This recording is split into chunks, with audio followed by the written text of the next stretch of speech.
we're still going to be mismatched. Magnificent. Okay, which one? Testing. She never knows what to do with the thing. I know. I feel like it's super close. Okay, welcome back, viewers, to the second episode of the iDental podcast. We are back with Emilia and Dr. Nelson. What did you guys think of our launch? Were you able to take a look at it? I did. I decided I was too serious, but Serious in dentistry? yes, I'm too. Who'd have thunk? I know. You didn't look at it though, did you, Emilia? No. She never watches her own stuff. You were fine. You were fine. Okay. That's good. Okay, so if you guys noticed in the last one, I had two mini face cams at the bottom of each corner, and that's kind of because this is a very static image. This is all anyone would have to look at. So Right. The actual eventual plan, and I don't know if I'll do it again for this episode, I have to see what our feedback is, but what I want to do is eventually get us two more cameras so that Okay. we can have dedicated facial. So when you edit, you can just go back and forth. Yeah. Correct. Got it. That would be a lot easier than manufacturing the zoom. Yeah. Watch It's a Okay. little bit cleaner on video too. So this is our second episode. If you could just get us started, Emilia. Okay.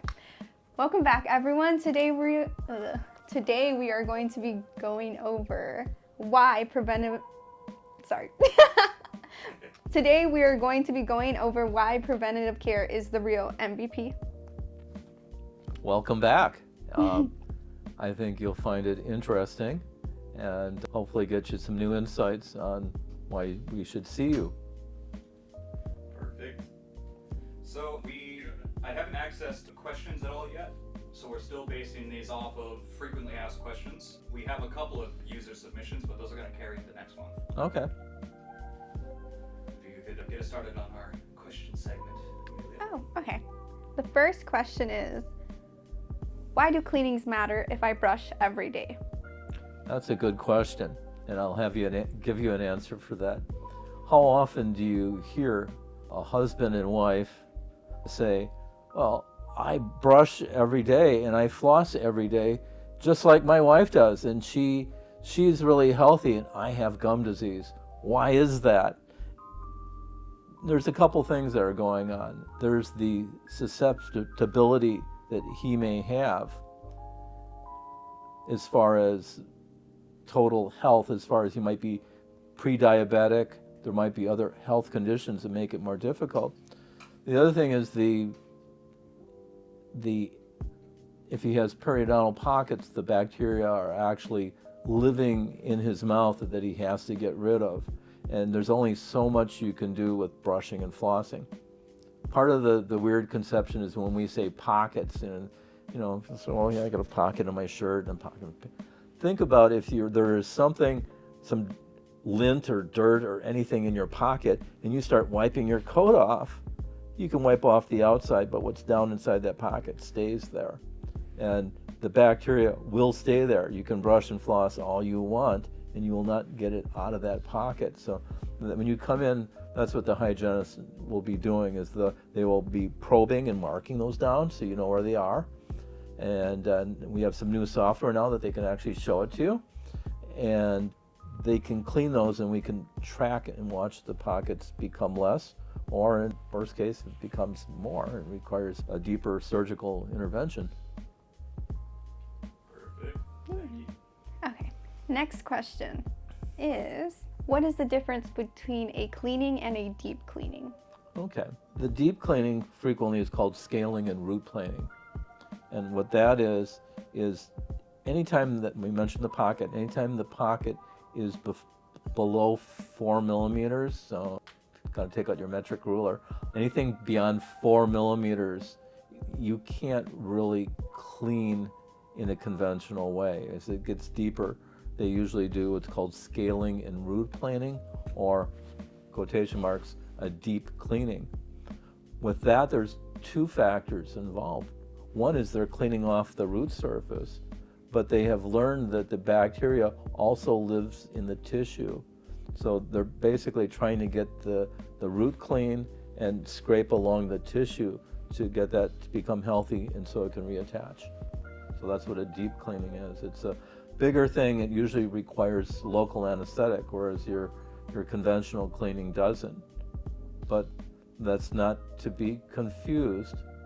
If you haven't gone to the dentist for a really long time, sometimes you got tartar everywhere, and they can't even determine if you need a deep cleaning, the exam, there's just too much stuff covering it. It'd be like you were out four-wheeling in your 4x4 and your truck's all covered with mud, and you go to the body shop, they're like, we can't tell you anything. Let's hose the mud off and then we can see what's there.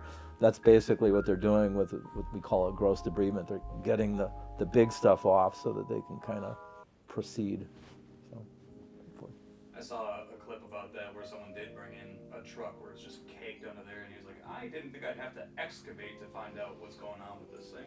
yeah, but you have to clean enough off, but a deep cleaning is to get down to the bottom of those pockets. Sorry, there's two of them there. Oh, how dare you. It was like right here. Like, oh, I forgot about it. Okay, so the next question is, can gum disease really lead to other health problems? The answer to that is yes.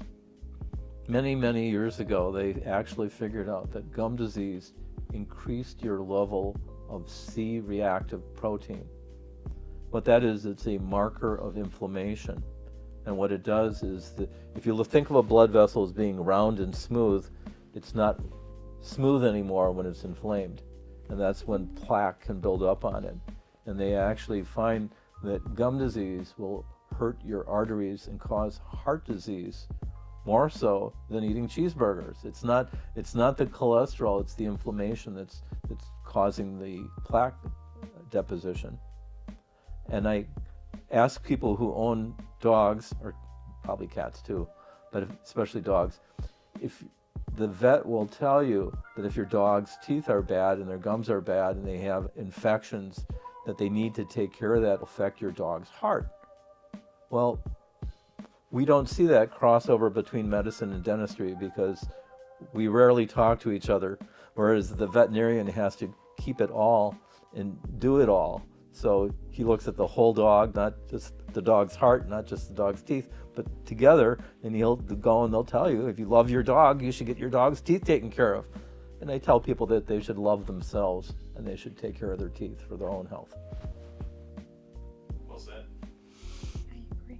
That disconnect is way too wide, in my opinion. Oh, yeah. It's crazy. In Japan, they're actually looking at, in the elderly, the connection between pneumonia and the bacteria in their mouth. Even if they have dentures, they're having them rinse with things to change the bacteria in their mouth to make sure that their mouth is clean, even though they even don't have teeth at that point for some of them. So like if you're in a Japanese nursing home and you got dirty dentures, they're going to make sure the dentures are clean and that you're rinsing your mouth to reduce the incidence of pneumonia. Something we should be doing here. 100%. Yeah. Okay. If I don't have cavities, why do I need dental x-rays? You don't need them most likely as often, depending on your history. I was going to say, I think that question mostly pops up in a vacuum. If we paste Right. it off your last response, it still makes a lot of sense. Yeah. Like you don't know what's going on underneath. Right, you don't know what's going on underneath. If someone's been going to the same dentist for a really long time and their decay rate's extremely low, you can spread out how often you get them. Let's say you got them every 2 years or something, but things can get away from you a lot quicker. Now, I mentioned about having a history of low decay rate. The other thing that happens is people have changes in their life. They might go to their physician and they get a new medication, causes dry mouth. Well, now the person who had great teeth all their life has decay on their roots. They have decay everywhere because of the dry mouth. And they didn't think they were doing anything different. They were just taking a different pill the doctor told them to take. And they trusted their doctor, they took the pill, and now they have all these cavities. What's going on? But if we didn't have the x-rays, we wouldn't have found them. We wouldn't have found them as early. So that's one of the advantages of kind of doing it on a regular basis, because things happen outside our control or outside of what we notice. And we don't like surprises. But And we like don't you want. said last time, you said pain is the late indicator. Oh yeah, pain is the very last thing that'll happen. And all of a sudden it hurts. It's really deep. I mean, it's like, my car's not running. What's wrong with it? Well, yeah, you don't have any oil in it. I mean, you don't want to wait till the end. And not to throw insurance in the mix, but insurance is very happy to pay for X-rays because they know. I mean, insurance doesn't like to pay for anything that doesn't benefit them, but they know early diagnosis benefits them, and that's why they're so happy to pay for it. I mean, it's good diagnosis is always beneficial to everybody. I agree. Too many times I think insurances are viewed in a negative light, but that might be one of the one times where the downward pressure from them is actually helpful. Yeah, early diagnosis. Okay, next question is, do kids really need dental visits early? They do. I mean, using the example of changes in their life, what the child eats. If you go from, if they're a baby, they can have nursing bottle caries if they're falling asleep with the bottle in their mouth. If they're only eating very healthful foods, let's say they're eating chopped up broccoli and drinking water or something, sure, the child is going to have probably excellent dentition. Their teeth will be good, but we'll see very small children with a lot of cavities, and those, even though they're baby teeth, they hold the space for the permanent teeth. If they have to have anything extracted early, they need space maintenance, little either wires or appliances to hold the space open. So and the other thing is, if you can catch the cavity early, that means smaller treatment. That they're not going to the hospital to get 8 stainless steel crowns. They're just getting 2 fillings, or something smaller and less invasive. So yes, children do need the visits, and their decay is a lot more rapid than adults. The decay may travel more slowly between visits, but a child can go from nothing to huge cavities really quickly. We covered this at one point in the baby teeth video with Emilia, and we said that they should be seen as early as the first tooth. Is that about accurate for you, Doc?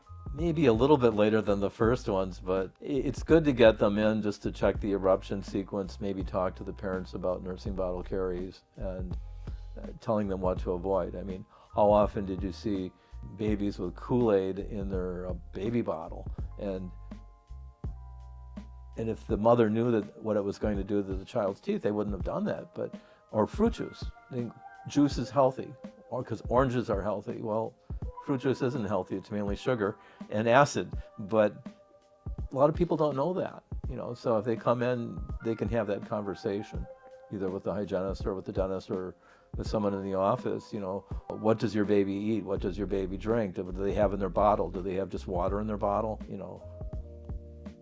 That's a good conversation to have. Yeah, so it's more of a consultation role. Right, because if they need dental care, like in the 2-3-year-old range, quite often it may involve hospital sedation or work with one of our periodontists here, or pedodontists here. Okay. I think that's our question segment, right? Mm-hmm. We're getting into the endorsements now? What? Is that right? We have the endorsement segment. Are we endorsing anything today? It's up to you. Is it missing from there? I don't see it on here. Maybe I see segment Can 3. we talk about artificial service intelligence? Yeah, we Spotlight. absolutely can. Okay. Last episode, we talked about radiographs, and I'm happy to say that we now have AI, artificial intelligence, linked to our radiographs. It does a number of things really well. It will actually analyze past radiographs and compare them to current radiographs, which is an excellent thing to do. And it highlights tooth decay. It measures the height of the bone in relation to the edge of the tooth. It looks for abscesses, a number of things. The advantage that AI has over a human is that it can determine or discern shades of gray, more shades than what the human eye can. And I'll grant that. In between our episodes, and also in between getting it, I was doing some CE, and this one particular CE on AI said that for the radiographs that I'll say a seasoned practitioner will still at this stage beat AI as far as diagnosing. And the people that sell the AI call it more of a helper than because legally it can't diagnose. So it doesn't diagnose, but it kind of helps you highlighting areas. One of the ways that regular people can think of it is that warning on your mirrors that if the car is in your blind spot, a little light goes on in your mirror. It's not driving your car. It's not saying you can't change lanes. It's just, hey, there's a car over there. And so what the AI does is it highlights areas on your x-rays that, like, hey, take a look at this. So what I'll typically do is I'll look at that spot, I'll turn it off, I'll look at it again, turn it back on, I'll look at the next x-ray over, which will also have that same tooth on it, look at that again and compare it to the first one. But it can happen so much quicker, so it's a time saver, and it's a nice reminder. But getting back to that CE course I was taking, they said the danger is for a very young practitioner, like just out of dental school. If he has AI, they might get used to it. It's calling the shots for them, so to speak. It's telling them which tooth has decay, and they're just doing whatever the AI says. And they don't develop the diagnostic skills that they should have as they progress through their career. So that's the danger, is that the lack of progression, using it as a crutch rather than like the little light on your mirror, like, hey, there's a car there. I mean, and I have to admit, I do rely on my backup camera, where my wife says, make sure you turn around, but I do like my backup camera, but I don't have the mirror thing, so I have to look, make sure there's not a car there when I change lanes, and change lanes slowly, so if in case you ever miss it, or someone's coming up quick, change lanes slowly, you don't just veer over. So, I mean, we learn to have aids in our life that help us, but we don't want to become reliant and lose our ability to see everything that's there. As something I plan on doing, since I thought it was rather interesting. Immediately after we talked about it, it started rolling out in the office. So I'm going to be reaching out to the company that does our AI, and I'm going to see if we can get a rep for an interview for this podcast. That'd be great. I mean, I absolutely love it. And as I made the suggestion to them, that occasionally, it's not a real frequent thing, but occasionally someone will come in with an implant, either from another country, or that their dentist retired or died or whatever, and you say, do you know what kind of implant you have? And they say, I have no idea. And that there are websites that can help you identify it, but if they included that in the AI software, it would make it easier that the software would identify the brand and name of the implant, which I think it's well within its capability. I mean, they can see, with certain tools, they can see microscopic etchings of serial numbers and stuff like that. They should be able to see. Well, they have to look at is how is it tapered, the design, and then which companies made it look like that, and then cross-reference. They should be able to do that. But very, very helpful. I agree. It's nice too. Where are we at? I don't know. Because we already did like all of this, right? Oh, okay. The sponsorship was actually our service spotlight, our deep cleans. But we already touched on that, so we can just go into the deep dive, which would just be the domino effect. You kind of already covered this, Doctor, but if you have anything you can extrapolate or elaborate from, the body health connection between oral health and the overall body. You said that. Okay, I'll do that.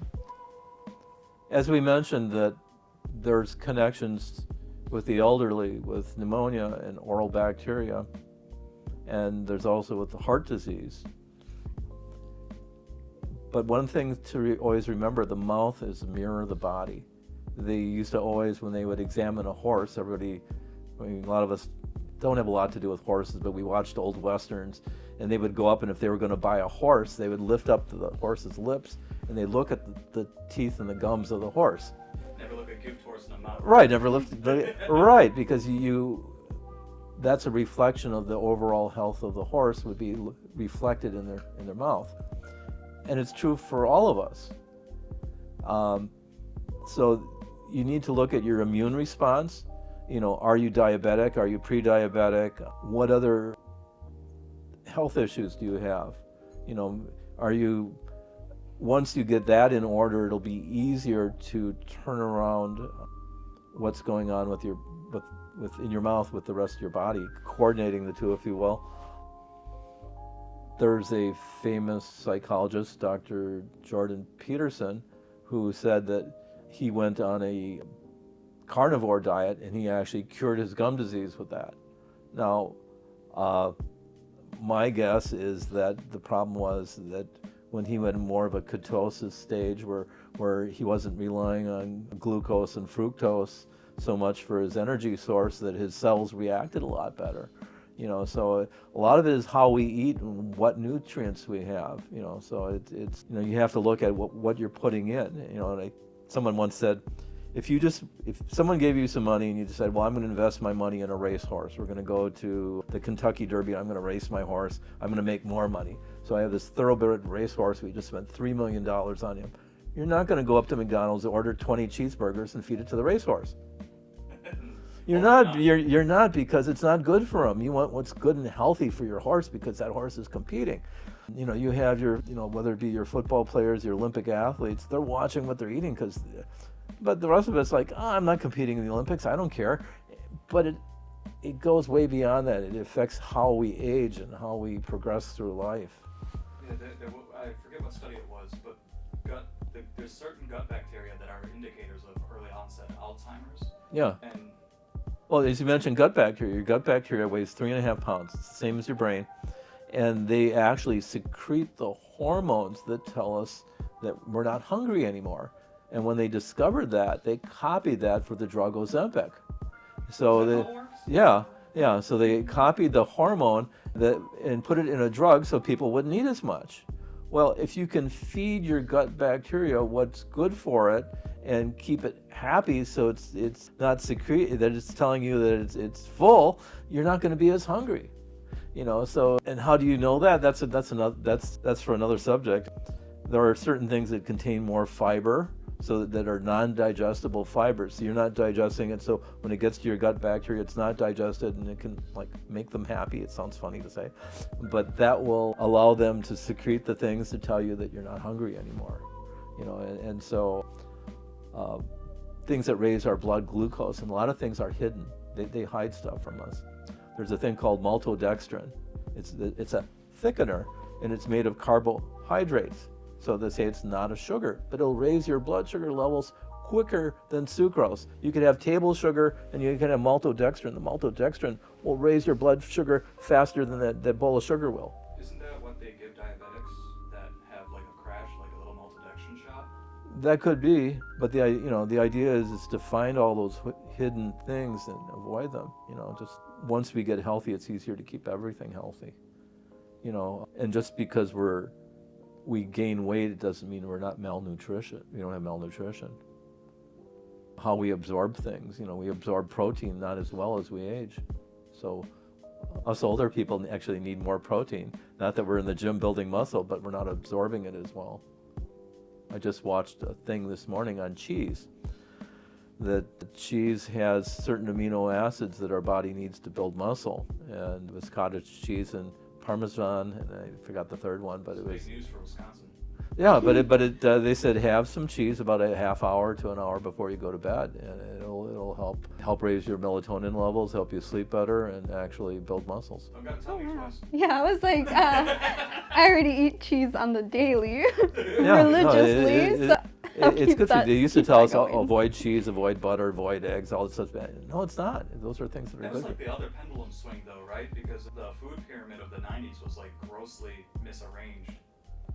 Well, yeah, and they made the food pyramid back when they were just trying to make inexpensive food that had good shelf life, so. Yeah, the whole agenda. Mm-hmm. Yeah. Attacking fats, there's been this constant back and forth of processed sugar or fats. Which one's the one that's the problem? And then it was carbs, and it was, just chasing our tails. We are, but. We're going to experience camera rollover in a couple minutes here. Give you a moment, Doc, if you want to think about what you'd like to say next. We don't really have much else on the docket. My wife had me watch a seminar on using ozone in dentistry to kill bacteria. Oh. It was real interesting. They actually have these little mouth things they put in. They pump ozone in, and it can actually kill bacteria. And I was checking. It's real popular in the rest of the world, but not in the United States. That's interesting. We've always been about protecting the ozone. Why aren't we doing this? Yeah, it's O3, and of course, O3 is very reactive, so it can kill bacteria. And it seems kind of like hocus pocus in a strange way, but because you can't see it, it's not, It's not even like a gas, right? It's just. Well, it is a gas, but you can bubble it into water. You can do it as it's a gas. You can put it into oils, and I think it's reactive for like 8 hours. Or I'm going to find out more. Vic might be interested in it, but the big problem you always is who's going to pay for this? Yeah. It's laser ENAP. I wanted to see if we can do that. What that is using a diode laser for those. We're doing scaling and root planning to disinfect the pockets, and what it does is the diode laser actually kills the bacteria that are embedded more in the tissue. And so between ozone and laser, it seems like it would be a really good step towards the hygienist route. Yeah, it is. The hygienist can actually get certified in Wisconsin. They have to take a course to be able to do laser therapy. I was at an office where they would do that, and they get to charge for it. But we should probably look at that here, diode laser. That could even spearhead a couple trials. I had somebody once that had lingual pockets on their maxillary anterior, like 10 millimeters, and I got it down to like 3 with diode laser treatment. It healed it all up. Wow. So these little tips, and you stick it, you numb them up, and then you just kind of go through there with the laser, and it kills the bacteria and also causes enough tissue damage that it can reattach. You have to say tissue damage because it does. Gordon Christensen used to always say that it doesn't matter the source, you're just cooking meat. Because they'd have electrosurgery, they'd have laser surgery, he said you're just cooking meat, so. But no, it does heal up really nice, and you can use it for crown preps too. So if you don't want to pack a cord, you just take a little tip and go around the tooth with the laser and just. Got 10 seconds left. I'm going to see what this does when it rolls over. I've been doing it manually, but I want to see if it'll do it automatically. Okay. It's an older camera, so I can't imagine it will. The other thing that's really controversial is the person that my wife had on the webinar was talking about. He was very much anti-fluoride, and I'm not so much anti for topical applications that you spit out. I mean, that's great. I have no problem with that. It's creating fluorohydroxyapatite, but as far as having it in our drinking water, I really, really question that. I mean, there's research showing in different countries where the ones that they have the fluoride, it reduces the IQ level supposedly. The problem with any type of research involving human beings is if you think it's causing something bad, you can't give them the bad stuff and then have the placebos and then say, oh, look at the bad people, they're stupid now or they're going to die sooner. I mean, you can't do that, right. So the research is really, anecdotal research. It's all over the place too. I've done deep dives on fluoride multiple times for a couple of our videos, dredged up years, decades old studies and peer reviews, and it's all conflicting. It is. From water to water treatment. Yeah, mine is I don't see, the kids today have just as many or more cavities than ever before, and I don't see the big benefit in water right now. I just don't. Plus, you're not giving the people the option of not having it. It's in their water, they're stuck with it. If you want to get your own fluoride put on your teeth, that should be your option. I mean, just, kind of a freedom thing. But the thing bothers me the most about research is, okay, so I'm going through stuff, and apparently there's some research that shows that elderly people that wear their dentures live longer than elderly people that don't have teeth and don't wear their dentures. Now, they're making it sound that the act of sticking a denture in your mouth is going to make you live longer. Well, how stupid are you? Maybe the person who isn't wearing their denture is really sick, they're in a wheelchair like this all day, and they can't even fit, they don't have the dexterity to wear a denture. Right. So they're that far down the road towards death, and that's why they're not wearing their denture. Whereas the guy that's like, oh, I'll put my teeth in, I'm good to go. Yeah, the denture isn't causing them to live longer. They're just in a state where they can wear their denture. But to make that leap of association is just crazy. But you see people doing that, and that bothers me. I mean, you know, and you say, well, you can't exactly do that. Take a well mix of healthy and not so healthy people, take their dentures away for a while and see if they die sooner. I mean, it doesn't work. Yeah, part of the those studies are we gonna cross human rights or not? We're gonna skirt real close. But there's not causation by association. Right, it's too correlative. Yeah, they're just looking at numbers, and they're not, you know, does this cause that, you know? Last term I did my statistics course, and I learned that the very lens of looking at certain things changes the study completely. Mm-hmm. And you have to actually come with like disproving the hypothesis before you can even ask it. Mm-hmm. So you have to identify your nulls and everything and try to define what this isn't, like, before you even start testing. Yeah. And that's something I think people miss all the time. So you can't filter for those Othello errors. And then you have the bias of if something has always been done a certain way, and the fear of if you don't do it that way, you're considered an outlier. The one that shocked the heck out of me was on statins. Apparently, if you take people, I might get this wrong, over the age of 50 that have documented heart disease, and they're also documented that the statins don't cause any side effects for them. So that's like the perfect statin patient. If you put them on a statin, how much longer do they live than the people that fall in that same category that didn't take it? And the answer is 3 days. Huh. So if the average one lives to 74 years and 3 months, and so you get to live an extra 3 days if you take statins from age 50 to 75. Yeah. You know, and you think, well, and that's if you don't have side effects. Well, what if I have side effects? And what about the money? What about, you know, those are good questions. If it's not going to really make me live longer, then you ask yourself, what would make me live longer? Well, you know, say, well, Or you can take statins over the counter. You can get statins over the counter in UK. well, that might be, But they're prescribed here. yeah, They have to be, right? yeah. There's a host of medications that are like that. Europe, UK has it's totally different. different standards, yeah. Any more topics that we have? Let's see. So let's circle back to the ozone and laser. Okay. What other sort of things do you see kind of coming in the form of preventative care that is emergent in dentistry? Well, I do think those are some really good, healthful, emergent things. The other thing is we can't follow the patient home. There was a story once that someone was telling about a kid that was having all these dental problems, and the mother swore up and down that this kid was, you know, eating this super healthful lunch and whatever. And I don't know, this is probably an urban legend, but supposedly the dentist got in his car and parked his car behind where the school bus pulled up and saw the kid jump into the school bus and trade lunches with the kid. So he was having a really lousy lunch every day because he traded his healthful lunch that his mother made with another kid. And so it wasn't really so. I mean, urban myth or not, it still stands to reason that that's a possibility and it's out of most people's control. Well, yeah, and even at Marquette's dental school, where they have the vending machines in the basement next to the elevators, they have a big sign on the top, a calorie is a calorie. You know, meaning that, you know, if you have 280 calories of high acid, high sugar beverage, it's the same as eating the same thing in you know, a nice healthy, you know, protein or fibrous food.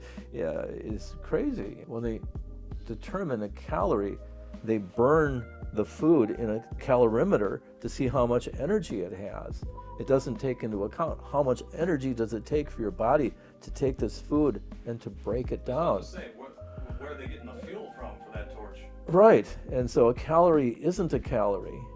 You know, when we look at the obesogenic thing with children, we have to look at, you know, so when we look at dental anesthetics, all the dental anesthetics are broken down in the liver, but with the exception of articaine, or septicaine by the name brand, that gets broken down in the bloodstream as well as the liver. It was the only anesthetic that was designed for dentistry. That they had the input on it when they designed the anesthetic. Now, how many children today have fatty livers from all the high fructose corn syrup that's in their diet? So now we have a 12-year-old with a dysfunctional liver. So now we have to look at, is our local anesthetics, is it getting broken down in that liver, and what's the function on that child? Which is not something that we used to be able to think about, or we had to think about. Now we have to think about fatty liver disease in children in our treatment. And again, all these things can be turned around, but it will take time, because high fructose corn syrup is dirt cheap. I mean, McDonald's right now is running a breakfast special. Any soft drink, whatever size you want, and a sausage McMuffin for $5. Whether that's a good deal or not, I don't do fast food, but you know darn well that super large soda costs them 2-3 cents to make. So now they're just basically making profit and paying for the egg and the patty and the bun, basically. I think it's going to become ever more prevalent moving forward that pediatric credentialed dentists are going to be more in demand for that specialized reason of we have to plan around the things like that with the fatty liver that we're seeing in youth these days. We have to also get, I just saw a little flash in my email that, because I'm on Medicare, I'm old enough, thank you God, I made it there, but that they're offering insurance-covered diabetes counseling as far as your nutrition. Currently that's covered, that they decided that counseling people in that, because the problem is doctor's time. I mean, you're not going to spend an hour with a person talking about their lifestyle and not get paid for it, because the person sitting there wants to get paid, the business wants to get paid, everybody wants to get paid, because otherwise, they're like, well, I'm going home. To do that, we have to look at what's the long-term cost to us as a society, as a culture. And speaking of even questioning the fluoride, if the fluoride, I'll say if putting fluoride in the water does drop the IQ by 5 points, how many people drop it enough that they're no longer able to get jobs or be useful to society? You have to think about that. Now, if they're wrong and they take the fluoride out and they get a few more cavities, is that as bad as what about the other possibility? You have to weigh things and actually look at the numbers and I must have drank a lot of fluoride growing up. Yeah. No, but seriously, just you look at those factors of what's the cost of society? What's the cost of society to have obesity as a child? Juvenile periodontitis. The bacteria gets so embedded into the tissue. So the kid that had the purple gums when he was 13 or 14, he's going to probably lose his teeth when he's 30, because of those, unless you really nail it quick, those are going to take residence in his tissues, and he's going to, it's going to affect him. Essentially what? It weakens the root by choking it out? No, what the periodontitis does, what it does is it breaks down the connective tissue around the tooth. And typically, if you have a lot of periodontal disease, you don't have a lot of dental caries, because the bacteria that cause tooth decay, there's no room for them. Oh. The mouth is so filled with bacteria that causes the tissue breakdown that the bacteria that cause tooth decay don't have a place to live.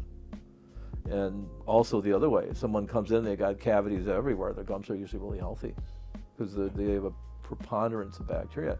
I did not know about that. Now, will we get to the point where, as the pediatricians and the pediatric dentists will actually have like a cleansing, where they have the child rinsing and getting rid of their bacteria, and then having like probiotic mouth rinse to repopulate their mouth with the proper bacteria?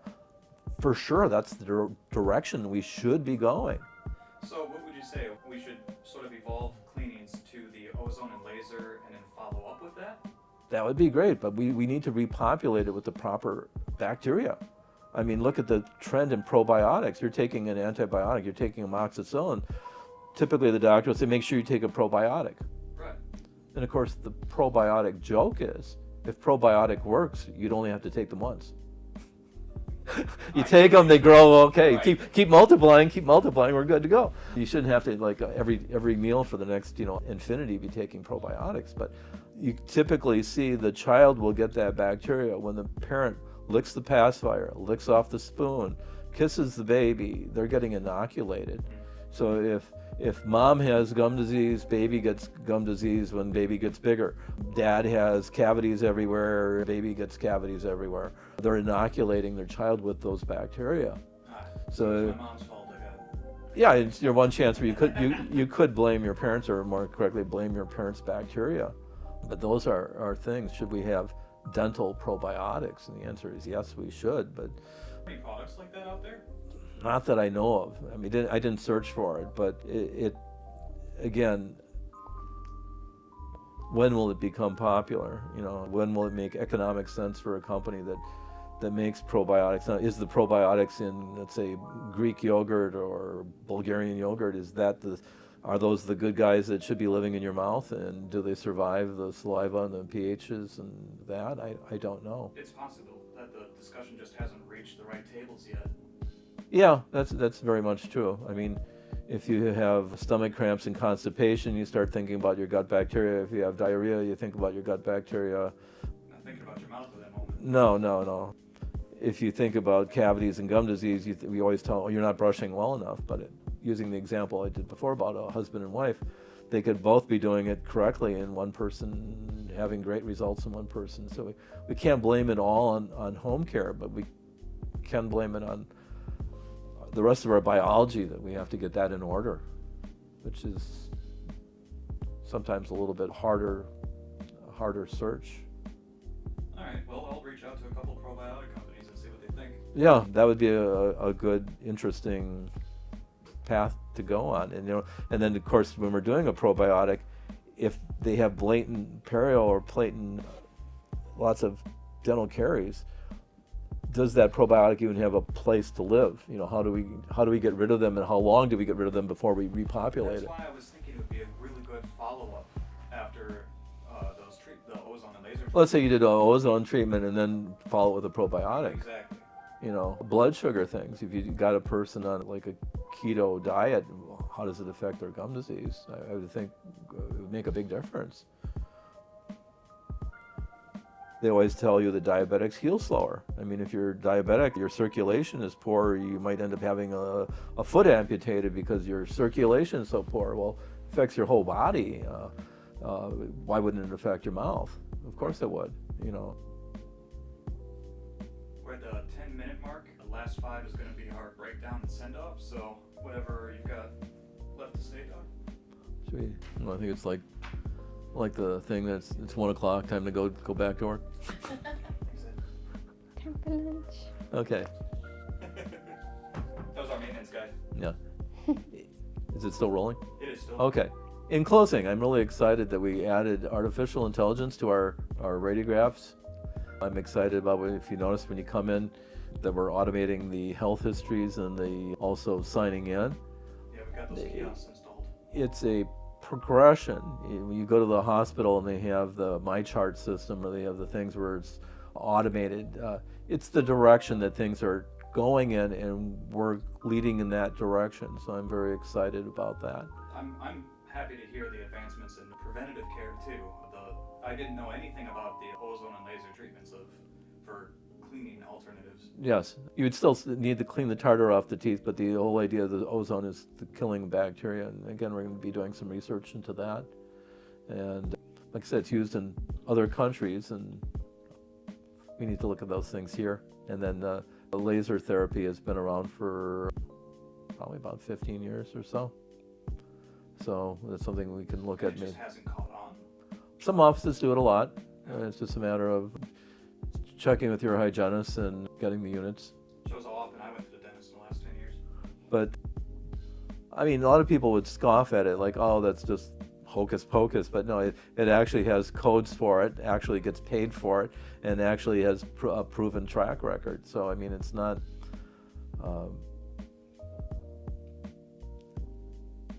it's the real deal. It works. I mean... So those are the big key takeaways today. Is the AI assisting in diagnosis, the advancements in preventative care, and yeah, we're going to do a little digging into prebiotics for... I think prebiotics, and it would be a nice breakthrough, and then especially, I think they might actually be promoting it in pediatrics right now. But it is. That would do be. some follow up to make sure. Yeah. But prebiotic in dentistry would be a really good thing. Okay. Well, the site is live for receiving you guys' questions. It is going to be www.iDental.Wisconsin. That's W-I, don't type Wisconsin, it's a bad habit of mine.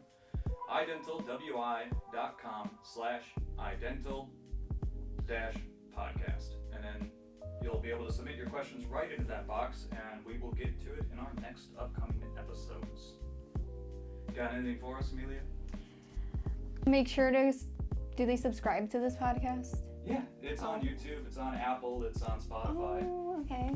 Make sure to like, comment, subscribe, and check out some of our other YouTube videos if you have any questions as well. We'll probably do a dedicated one on the AI diagnosis, which means I'll have to get under your microscope.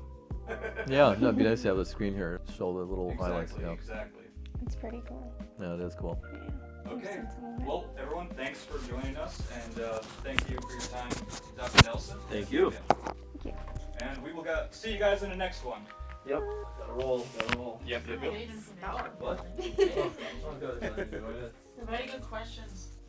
And Emilia. Yeah.